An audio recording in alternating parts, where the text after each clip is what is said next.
Assalamualaikum warahmatullahi wabarakatuh. Halo semuanya, perkenalkan nama saya Noviantika Chandra Bener Aini dari kelas 11 IPS 2. Di video kali ini saya akan menjelaskan materi biologi tentang jaringan epitel. Yang pertama ada pengertian. Jaringan epitel adalah jaringan tipis yang menutupi semua permukaan tubuh yang terbuka. Jaringan epitel pada hewan terdiri dari ribuan sel.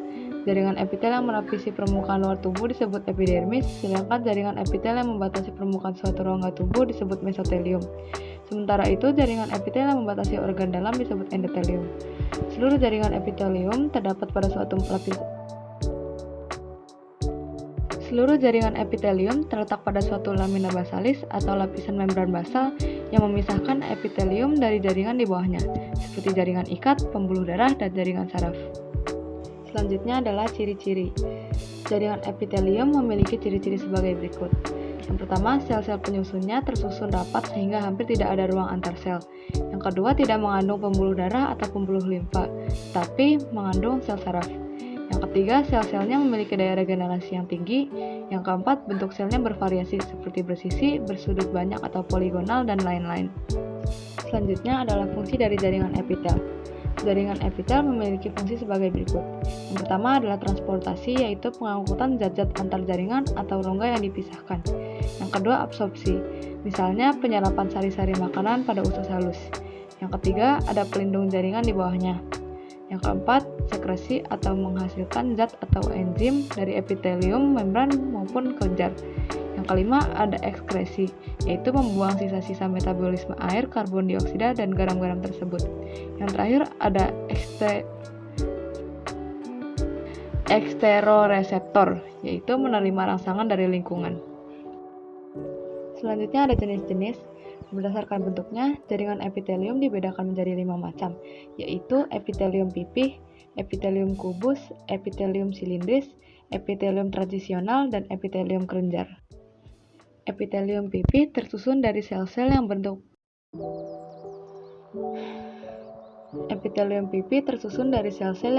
pipih seperti lembaran, dengan inti sel yang tampak seperti cakram.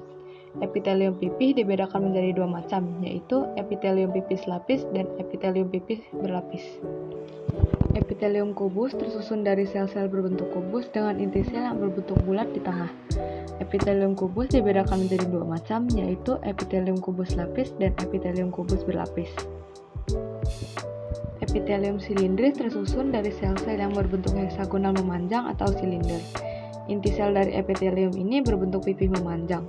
Epitelium silindris dibedakan menjadi 3 macam, yaitu epitelium silindris lapis, epitelium silindris berlapis, dan epitelium silindris berlapis semu bersilia. Epitelium transisional tersusun dari sel-sel yang bentuknya dapat berubah-ubah. Bagian basal terdiri atas sel-sel kubus hingga silindris, sementara bagian tengah terdiri atas sel-sel kubus hingga polihedral. Bagian permukaan dalam atau superfasial terdiri atas sel-sel berbentuk kubus hingga pipih. Epitelium transisional terdapat pada organ-organ yang dapat mengalami peragangan, misalnya ureter, vesika urinaria, pelvis renalis, dan uretra. Maka dari itu, sel-sel epitelium pada organ-organ tersebut dapat berubah-ubah bentuk sesuai dengan tingkat peregangannya. Yang terakhir adalah epitelium kelenjar. Epitelium kelenjar tersusun dari sel-sel epitelium khusus untuk sekresi zat yang diperlukan dalam proses fisiologi tubuh. Ada 2 macam kelenjar, yaitu kelenjar eksokrin dan endokrin. Selanjutnya saya akan memperlihatkan slide PowerPoint yang sudah saya buat. Silahkan disimak ya.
sekian yang bisa saya sampaikan di video ini. Semoga informasi yang saya sampaikan dapat bermanfaat. Wassalamualaikum warahmatullahi wabarakatuh.